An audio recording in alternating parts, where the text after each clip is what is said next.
Interessante. Agora entrando em si na questão do investimento. O seu pai tem muito tempo de mercado. Sim. Você meio que seguiu o caminho do seu pai no final das contas. Tem como contar qual foi a influência dele nessa parte de começar a investir e no que você também difere do seu pai quanto a decisões? Seu pai tem opiniões muito emblemáticas, né? Sobre fundos imobiliários, por exemplo, sobre criptomoedas. No que você concorda ou discorda do método dele a ponto de ter o seu próprio? Na verdade, eu acho que acaba sendo um método universal, mas as pessoas que têm grande personalidade ou que passaram muito tempo no mercado acabam, obviamente, criando algumas opiniões ou com alguns vieses, né? E a experiência de cada um, o timing que cada um vai entrar na bolsa, suas experiências pessoais vão moldar a sua carteira como investidor. Então, apesar de seguir a mesma metodologia, que é com foco em boas empresas, a bons preços que paguem bons dividendos, a minha carteira não é um espelho perfeito da dele. Então, é possível você ter carteiras com ativos diferentes, né? Só que seguindo a mesma estratégia, justamente por todas essas variáveis que eu comentei. Eu comecei no mercado cedo, né? Meu pai começou para mim, na verdade, uma carteira de dividendos em 2008, eu tinha 14 anos. E a ideia, na verdade, foi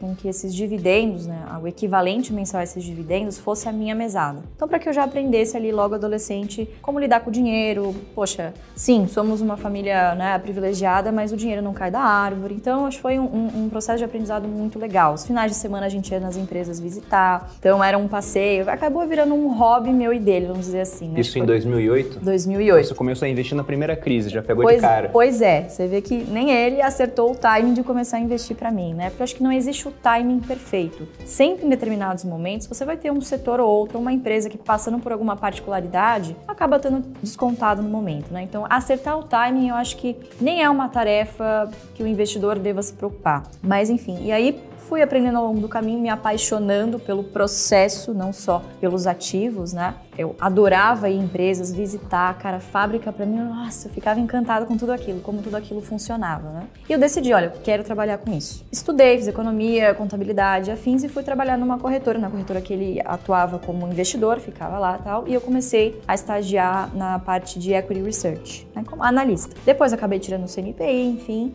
e lá eu me deparei com um dilema, né? Quer dizer, eu trabalhando como Equity Researcher, eu tinha que olhar para ativos que se eu tivesse, né, 100% desde o início seguido toda a estratégia junto com ele, não visto nada do mundo de investimentos, eu não teria aprendido, né? Então, muitas das vezes é o que você não quer para sua carteira de investimentos, aí você consegue filtrar muito melhor, né? Então, eu era, poxa, obrigada, claro, por profissão, olhar para varejo, olhar para o setor de aviação, frigorífico, construção civil, que são setores que, em geral, acabam não atendendo todos os critérios para serem boas pagadoras de dividendos no longuíssimo prazo, né? Então ali eu comecei a experimentar, eu falei, cara, quer saber? Eu vou comprar Embraer, eu vou comprar BRF. E todo momento em que eu saí da minha estratégia, aquilo que eu acreditava, eu acabei me dando mal, né? Porque, cara, investir é um negócio muito mais psicológico do que de técnica, né? Muitas vezes você tá correto, mas você não tá correto no timing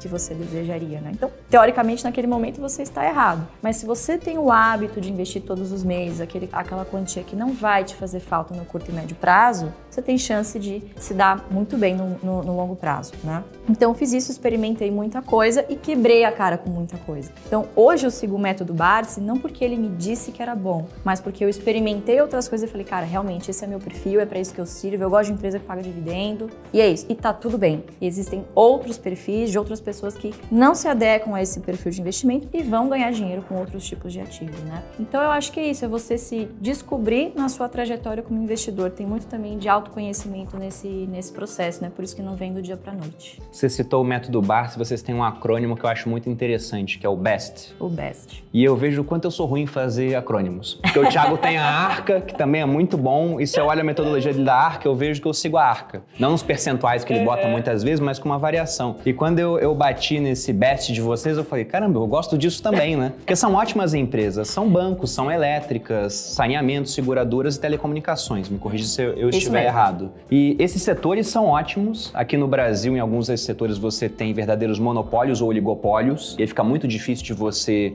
romper essa competição. Pensa até em um cenário de crise como a gente está vivendo agora, tem um monte de fintech que estava competindo com os grandes bancos, que agora vai enfrentar sérios problemas para ter acesso a recursos, enquanto os grandes bancos estão tranquilos, até se dão bem nessa subida de juros, e devem sair da crise maiores do que eram antes. Exato. As suas ações hoje estão todas dentro dessa classe? Do BEST? Banco, elétrica, seguradora? Tem alguma que foge disso? E por que fugiria? Tem algumas que fogem disso, né? O BEST é um acrônimo mais que a gente criou para o investidor iniciante que se depara com a bolsa, são mais de 400 empresas listadas e fala, por onde eu começo? Geralmente essas pessoas filtram do maior para o menor quem está pagando o maior dividend yield e aí acabam se dando mal, e aí a culpa é da estratégia de dividendos, porque geralmente essas empresas que estão pagando disparadamente maiores dividendos são as que, teoricamente, os investidores vão atrás e o preço não necessariamente vai ser aquele mais interessante no momento. Então a gente criou esse acrônimo, outras empresas se encaixam nos critérios de perenidade, pagam bons dividendos, né? Mas são um pouco mais difíceis de você analisar. É muito mais fácil, por exemplo, você entender o que um banco faz,